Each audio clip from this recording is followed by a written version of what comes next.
بسم اللہ الرحمن الرحیم۔ السلام علیکم ورحمۃ اللہ وبرکاتہ۔ صادق ٹی وی کے نورانی قاعدہ سبق نمبر 26 میں آپ کو خوش آمدید کہتے ہیں۔ آج کا سبق ہمارا ہے حروف قلقلہ اور اس کے پڑھنے کا طریقہ، اور اسی طرح اس کے ہم اقسام بھی بتائیں گے کہ قلقلہ کتنے قسم کا ہوتا ہے اور وہ کیسے پڑھا جاتا ہے۔ تو سب سے پہلے آپ جب بچوں کو پڑھائیں گے حروف قلقلہ تو اس طرح آپ بورڈ پر جو ہے 5 حروف لکھ دیں، قاف، طا، با، جیم، دال، جو یہ حروف قلقلہ ہے جس کا مجموعہ ہے قطب و جد۔ قطب و جد اس طرح یہ ان کو کئی مرتبہ سمجھائے کہ بھائی قلقلہ کے کتنے حروف ہیں، تو آپ بتائیں کہ قاف ہے، طا ہے، با ہے، جیم ہے، دال ہے، اور اس کا مجموعہ ہے قطب و جد۔ اس کی وضاحت ہم کرتے ہیں کہ بچوں کو آپ نے کیسے سمجھانا ہے۔ پھر بچوں سے سوال کریں کہ قلقلہ کیوں ہوتا ہے، قلقلہ کیوں ہوتا ہے؟ تو جواب اس کا یہ ہے کہ اس لیے کہ ان حروف میں اگر قلقلہ نہ کیا جائے تو یہ حروف ادا ہونے سے رہ جاتے ہیں یا ناقص ادا ہوتے ہیں۔ یہ اس کا جواب ہے، یہ بھی ان کو سمجھائیں کہ قلقلہ ان حروف میں اس وجہ سے ہوتا ہے کہ اگر قلقلہ نہ کیا جائے تو یہ حروف ادا ہونے سے رہ جاتے ہیں، ادا ہی نہیں ہوتے، یا جو ہے ناقص ادا ہوتے ہیں۔ دوسرے نمبر پر سوال ان سے یہ کریں کہ ان پر قلقلہ کب ہوتا ہے۔ اچھا چلو قلقلہ ان حروف میں کرنا ہے، 5 حروف ہیں قطب و جد، تو اس میں کب ہوتا ہے؟ تو اس کا جواب یہ ہے کہ جب ان پر جزم ہو یعنی سکون ہو، یا جو ہے کلمے کے آخر میں وقف کی حالت میں آ جائے کہ اس پر ٹھہرا جائے، تب ان میں جو ہے قلقلہ ہوتا ہے۔ دوسری چیز جو ہے کہ قاف میں قلقلہ واجب ہے، قاف اس میں قلقلہ کرنا ہر حال میں واجب ہے، باقی حروف میں جائز ہے۔ تو یہ تھی کچھ چیزیں جو بچوں کو پہلے آپ نے سمجھانی ہے، ان کا ذہن بنانا ہے، ان کی خوب ذہن نشین کرا دینی ہے کہ قلقلہ کیوں ہوتا ہے، قلقلہ کے حروف کیا ہے اور اس کا مجموعہ کیا ہے۔ یہ آپ نے سوال جواب کے ذریعے سے ان کے ذہنوں میں نشین کرانا ہے صحیح طرح۔ اچھا ان کے پڑھنے کا طریقہ، حروف قلقلہ پڑھنے کا طریقہ یہ ہے کہ ان حروف کو ان کے مخرج سے نکالتے وقت ان کی آواز حلق میں ایسے اچھالنا جیسے گیند کو زمین پر مارے تو پلٹ کر اوپر کو اچھلتی ہے۔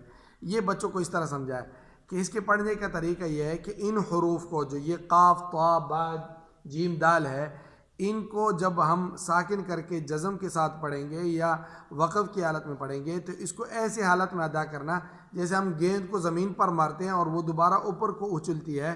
اسی طرح جب ہم یہ حرف ادا کر رہے ہوتے ہیں تو یہ دوبارہ اوپر کو اچھلیں، ایسے ہو۔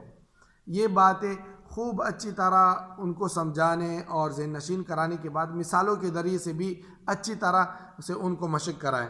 اور اس میں سورۃ عادیات میں قلقلہ کے حروف بہت زیادہ ہے، والعادیات ضبحا، یہاں پہ با میں ہے، تو اس طرح اس صورت میں بہت زیادہ ہے۔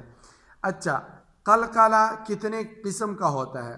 بعض کے نزدیک تو قلقلہ 3 قسم کا ہے، قلقلہ کبریٰ اور قلقلہ وسطیٰ اور قلقلہ صغریٰ، یعنی ایک سب سے بڑا قلقلہ جس میں یہ ہے کہ تبت یدا ابی لہب وتب، جو شد کی حالت میں اس پر وقف آ جائے، تو یہاں پہ شد ہے تو اس کو یہ کبریٰ کہتے ہیں۔ اور قلقلہ وسطیٰ جو آخر میں قلقلہ کا حرف آ جائے اور اس پر وقف ہو، جیسے وما کسب، تو یہ۔ اور صغریٰ جو درمیان میں آ جائے، جیسے حبل من مسد۔ لیکن بعض نے سیدھا جو ہے دو طرح جو ہے ان کو بیان کیا ہوا ہے کہ قلقلہ کبریٰ اور قلقلہ صغریٰ۔ قلقلہ کبریٰ ان کے نزدیک جو ہے جو وقف کی حالت میں ان پر جو ہے جیسے وقف کی حالت میں ادا کیا جائے، جیسے قل اعوذ برب الفلق، فلق، اور بہیج، شدید، احد، قل هو اللہ احد، یہ قلقلہ کبریٰ کی مثال ہے۔ اور جو قلقلہ صغریٰ کی مثالیں ہیں جو درمیان حرف میں جائے، جیسے یقضی، یقضی، اور یطعم، اور یبصرون یبصرون، تجعلون تجعلون تجعلونها، یدخلون، یہ تقریباً 5 حروف کی مثالیں ہوئیں۔ تو اس طرح ان کو یہ بھی سمجھائے کہ قلقلہ کی 2 یا 3 اقسام ہوتی ہیں، آپ ان کو 2 اقسام میں ہی سمجھا دیں تو اچھا ہے۔ اچھا، ایک وضاحت، قلقلہ ہمیشہ کلمے کے درمیان یا آخر میں ہوگا، کلمے کے شروع میں نہیں ہوتا، جیسے ہم نے ابھی مثالوں سے سمجھایا۔ اور اس طرح آپ نے مثالیں لکھ کر، یہاں پہ میرے پاس جگہ کم ہے تو بہرحال میں لکھ دیتا، تو آپ نے مثالیں لکھ کر درمیانی کلمے کی مثالیں والعادیات میں زیادہ ہے، اس کے آخر میں بھی زیادہ ہے جہاں پہ آپ وقت، اور سورۃ البروج میں بھی زیادہ ہے، اور سورۃ الفلق میں بھی ہے۔ اس طرح آپ نکال کے ان کو جو ہے سمجھائیں کہ قلقلہ یا تو درمیان میں ہوگا، ساکن حرف ہوگا، یا آخر میں ہوگا، کلمے کے شروع میں نہیں ہوتا۔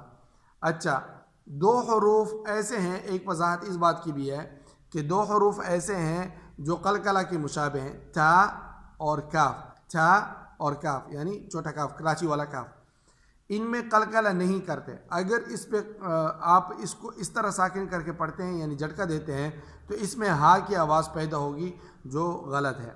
اور دوسری وضاحت یہ ہے کہ بچوں کو تجوید کے قواعد سے مقصود یہ ہے کہ قرآن کریم صحیح پڑھنا ان کو آ جائے، صرف یہ مقصود نہیں کہ ان کو قواعد یاد کرا دیے جائے اور سمجھا دینا مقصود یہ ہے کہ بلکہ مقصود تک صحیح ان کو پہنچایا جائے ان قواعد کے ذریعے سے، کہ وہ صحیح پڑھنا، ان کو قرآن کریم کے ذریعے سے بھی ان کی جو ہے مشق کرایا جائے، اور ان کی درستگی اور صحیح ادائیگی پر خصوصی توجہ دیا جائے۔